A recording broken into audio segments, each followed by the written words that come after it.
dalagaan anje temarratti indaleene kan Oromoon takka arrabsiteen been Amaarri takka arrabseen been Eertiraan arrabsite maa sagaleen taaneef ibsa shaamo viidiyoon dalagaaf naan hin jenne onnattee irratti daleena Kamit Idris Jabanaan seetina seet jeeni bar ibsi shaa takka Oromoo miti alagaan akkasi ol kaatee mallattoo keessuufi Idris akkas jee wallahi nin gubadhe wanni biraan anaarsideela kabajaan uti jaalannu mucaa qacadee sabni xiqqaa guddaan jaalatu akkas jechuu saniin aaree yeroon dhabee nin dalagallee nin dalaga ibsa yata abbaatu siniifi naar by the way dhiifama ammumaan itti hime ibsa si agarraan maan yaadadde I'm sorry ibsi shaa keenyaaf shirgaamaatii miti ati bareedaadha ati boonaadha kabajaa guddaa Oromoo biraa qabdaa Abshir Jai, me was garsiisuu jaalfaadiloo.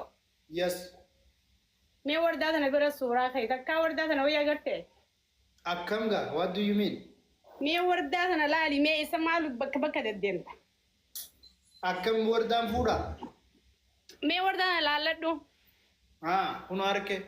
Wardaa salaamu alaikum harke ayyee. Wardaa sanaan sii kan akkam jette jaalfaadil. Jaartii odoon qabu. Jaartii waan ofiit haadha faate kabajamtu fikee. Wallahi. Yes, of course. In beetu ati hanga ammaa sun akka akkas ta'e. Wallolan naan jaanii bar.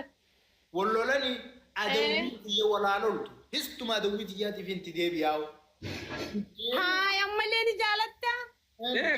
Ammaan jaalladhe. Dur caalaa ammaan jaalladhe huno. Ammana sharafte jaalalti si haareen naqaate. Me dhugaa jee. Sijjeeseen adiisu sa. Bona hawwite inumaa. Wallahi alazim. Daa'ilu seenootaa. Sijjeeseen adiisu.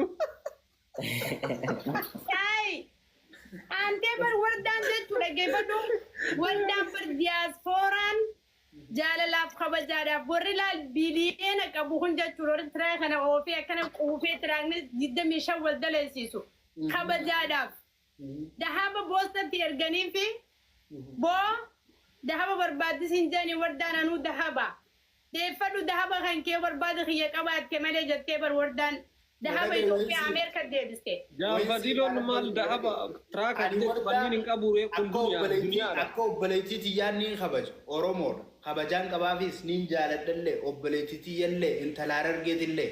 Ani ammoo bultiin qabaa jaartii tiyyarraan tarkaanfadhee jaartii biraa jaalachuun maan hin dandeenye akkaan hin jibbinetti hin jaaladha waan ta'eef. Jaartii akkasis Idris qaqqabatee wanti shubbiste sammuu bishaan irratti. Bag naa taate. Ni wallahi jiru.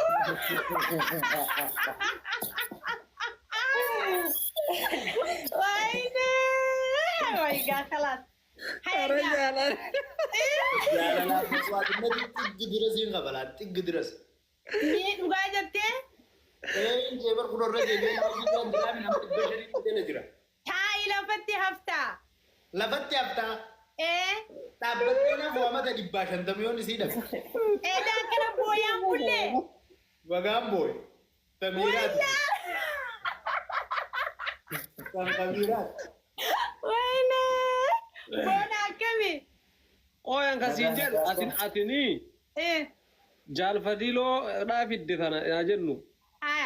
Ilahaati faatee fi lamaa gillee walumaan turan.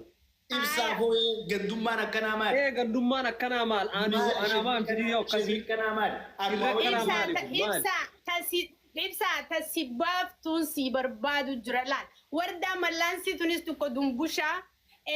Jaalfadiloo mallaan dumbushaa. Walitti dhiyaatan jeeti ati lookoo akka teetii qalloo akka teetii tasi fakkaattu bareedduu si ilaala jeeti garuu ammoo maakii irraa garaan na muran akka maakii dhiiftuun feene suma irratti hajjira jajjabeessuu fadha. Maal jechuu? Fata bayyanuu godhu dubbii tana. Dubbii tana beektaa jaalatti fala. Jarri tullachuu yoo kawaa balleessite taatu taati qixuma balleessa. Walumaan garaan nu gubachaa walumaan garaan nu dhukkubaa ture walumaan jarri achi balleessaa turan. Duubni isaa waa balleessite saniif dhiifamni jiruuti filattee fi dhuftee teessan kana waa balleessite ammoo dhiifamni jiraa fi dhiifamuma goonaa fi jechuu barbaadde moo akkas fakkaata si galee. Gaaffii haqaati. Okay, gaaffii sirriiti. Kalee galgala isii Idrisiin sirraa loltuun arkee beekta. Atilleen isii fuulatti guutuun agarree. Siifi maakii waliin haasooytanii Idris na arrabse jetteetti himattee maaliif ibsaa arrabsiteettee sirraa isii loltuun arkee anisii. Wallee jarri walirraa murannee. Walumaan turan bakka takka walumaan turanidha. Isi walitti deebitanii bar waliin haasawaa turtan viidiyoo keessan argeen jira beektaa siifi maakii. Ati Idrisitti aarte malee waan maakitti aarte natti fakkaata. Idrisittillee wayita Idrisitti aaru sanillee. Jaalfaadini dhalaa gabaabsuutti dhihaatinii Maakiin illee nu waliin jirti. Obboleessa kiyya Khaliifaan keessa beektota waan kana naa Laali waan takkaa jira akki jeeni jaalfaadiloon nuti if dandeeyaayii jeenaadha faateetiin afaan guututti. Ati garuu ati jecha tokko sirraan baane muuziquma laana laatti baratteetuma gaa. Jalalan kamun dagara siti bafade na na na na na na na. Akana jachaa turte beekta wallee gaa warra muranne fi jeetiin jaalfaadiloon akka aareenatti himerraa muradhe jee amma garagale malee. waan akkasii muun asirraa ta'e. Ati natti dhimne laalibsaa. Qaalii namaa thank you wallahi. Waaw. Na dhageen asirraa ta'e nyoonni siima. Jaalala jechuun fala gootaati. An jaalalli haadha faateetiif qabu jaalala sooshaal miidiyaa yookaan jaalala torbaan takka akkanumatti hooy jaanii walii oowwisanii xiqqoo bahanii waliin jaanii buloog wal godhansanii miti. Jaalala ani kana dura himadhee bara asirratti jaalalli ani haadha faateetiif qabu jaalala akka agartee qabsoo Oromoota yeroo dheeraadhaaf roorroo meeqaa fi cinqii meeqa keessa unkuramtee akkana roorrifamtee as baate waan taateef. Abet qaalii namaa thank you. Wow. Mina ibsaa waliin meeqoo ibsaa na muufatee jira dumaashiin kiyya akkanatti muufanne. Yaa ibsi shaachittiin deebi'aa. Jaalfaadilooni ifiin danda'a danda'ii jeenedha afaanii baafatee. Ati garuu alaanaltee waan Idrisiin jee maakitti himattee maakiin mirti lijna'uu namaa sirra jiru guutuu nama tsabaayii qabuu ibsishaa maaliif tuuxaa jettee dubbatte sii galee haa. Ati nammoo akkas jettu kana yeroo waan san haasoynu isa danuu waliin turre waan ofiillee maakiinillee anillee walumaan turre malee addanaaf maakiin bichaan hin dubbanne. Wayita irraa muranne jennu sanillee naafi kunillee gara tokko gorre walumaan gorre. Garaagarummaa takkan qabu jechuun wanni kalee dabre anaafi. Waan kun waan waliin nurra ga'e waliin nurra ga'e walumaan wanni garaagarummaa tokko qabu hin jiru kaan kun bishaayee kun wanni mi'aafu hin jiru. Yoo akkasitti. Yoo bishaa lachuun waan bishaa. Amma waa takka himi yoo irraa muradhe yoo jette siitiin fida jaalfaadiloon irraa addunyaa boru akhiraa qabriiti jan gurguruu. Haati faatee akka malee na gootee irraa muradhee guyyaa kana waan jeefiin akkasitti itti yaadee imimmaan edaasa yoo akii namaa irraa haqame je'ee ani wardaa tana laalladhu kunoo wardaa bareedduu qashtii tana jeen. Amma moogaa guyyaa kana waan eegas waliin ja'an hin beeku wallee walitti araaramanii hin dhiisuudhaan je. Duraanillee ati maakkii nin jaaladha afaanii baafatteen kenne viidiyoon ta'e takka taati maakkii nin jaaladha jette miidiyaa kanarra hin jirtu. Ta maakkiin jette malee garuu jaalfaadiloon haadha faatee akka jaalatu takka lama sadii dubbachaa ture viidiyoon bakka meeqa jirti. Viidiyoo jaalfaadiloo fi ta maakkii jaalalatee ibsattee jira. Faadiloo jaalala haadha faatee ibsate sagalee jira. Haati faatee jaalfaadiloon filanne. Afaaniin guyyu tokko siin jaaladha isii hattuun hin dhageenye. Naan jette godhu naan jette. Ibsi shaalleen maakkii siin jaaladha si malee jireenya hin qabu sii jiru hin dhageenyaan. Ani maakkii inni ka harargee nañ osoo ka baalee noo jettu qofa hin dhageenye. Sii galee. Irra deebii beela siraate. Irraatti nyaata boruu akiraadha. Ati akkamittiin argin viidiyoo hin agarre wayita jettu ati si akkas jedhuun. Ambar jaalfaadiloon si jaalata bichaa amma jilbiifadhee haaga binyaallees jiree gaafadhee barata. Sirba haaga binyaallees itti galee. Yes, sanuu sirba taagaminyaalles jiru san itti banee jilbiiffadhee sagalee deemee ukkaamsan yaa ibsaa sagaleen deemee biyaa kan irra hin jirtu taate amartii ol qabdu tokko qofaa jira malee sagalee nati maakkishaa siin jaaladha jettu hin jirtu addee kiyya mee as kan naajiin ijoolleedhaan. Ni jira guutee jira hin argine malee atiin bakka hedduu. Gorsa obboleessa kiyya tokko irraa fuudhatti deemaa kan naamsa.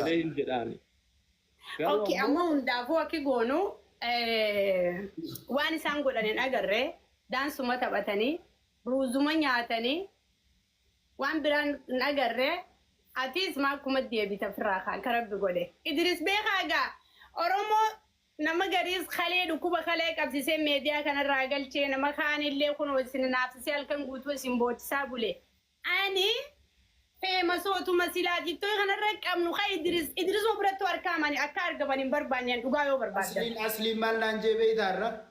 Laayiduu guyyaa seenee ture ati fi ibsishaan gurbaan teekaandoo garee jira. Dhaqaa galmaa waa'eef galmee isaa yoo maallaqa hin qabaanne anaa isinirraa kabalaa kaaraa ta'e qaraa je. Gizee ol deebi'e achi dhukkee irraa haqaa je. Lakkii boo kana inni illee injinuu inni yoo nutumes makiinaan nuun garagalee innaa hin jeen anaaf ibsishaan. Amma laali ibsaa fi Idris Faransaa waliin jiranii tarii onnee dhiiraa qabaattee dhaggeeffadhu yaa ibsisha. Boksiin gurbaa sana gunnichi deebi Faransaatti ittiin dhaqin. Seetinnaa seetiinis hin geessan qofaan na aarseeni. Hireen qooda rabbiiti yoo rabbi walii isin qoode wal fuutanii yoo rabbi walii isin hin qoodin adda haftan. Unqulaal noo seetinnaa seeti mini ilaalsiin jechuu san qofaan laphee kana mure malee tabiraa uumaa takkaa waan ittiin dhagamne. Wallaahi sanuma fiidiyoo umrii gadaa jira teessoon qofaa. Dhaqeetiin xalafee fidee arraba asitti irraa muru akkana arraba manqasa. Wallaahi na aarse wallaahi yoo qoosaa godhanillee mina innat noo seetinnaa seet jiraan jechuun saniin na aarse wallaahi an. Sammuun qabu sanii. Gawwaa wallaahi laaziim. Ibsishaa fi sakamee silaarra dhalaa dhiiraa fi dhalaa fakkaata. Viidiyoo isaa bar jala seenee aan for the first time edaan laale mamee kiyyaan kun maaluma dalaga jeeti viidiyoo isaa jala seenee. Ani silaa namni san silaa biliyeena narra gannaqee wallaahi ruuzana yaamee dhaquu miti. Wallaahi biliyeena narra naqee bakka sanitti argamu kamana silaan ijoollee. Akka obbolummaa yoo si yaame moo akka obbolummaa yoo si yaame maal qabu? Nuuf eeltiraan obbolummaa waliin qabnaa. Waliin qabna ani saayib eeltiraaniin qaba amma yoo na yaaman niin dhaqa yoo yaames yoo dheedhe rakkoon qabu yoo dhaqanii leeksitti rirriqachuu osoo hin taane xiqqoorraa fagaatanii daansii tattabachuun waan jirudha. Nasraatiin ati amma tahriiba masrumaa agarte malee kabiraan agarre nuti biyya tana tahriiba hojjisee dalagaa infoormeeshina wal jijjiirree dalagaan bareedduun gisee ani amma dalagaa bareedduu giseen harka ijoollee teenya giseen itti hime booda ittiin aanee namni itti himu eeltiraa. Eeltiraanis akkasuma bakka bareedduu waan ni bareedaa yoo jiraate infoormeeshina biyya tana keessa waa adda addaa wal jijjiira. Oromootti aanee amma saba Oromootiin ala namni biraa hariif duratti bilbilu infoormeeshina gaafadhu Habashaa dura eeltiraadhaan.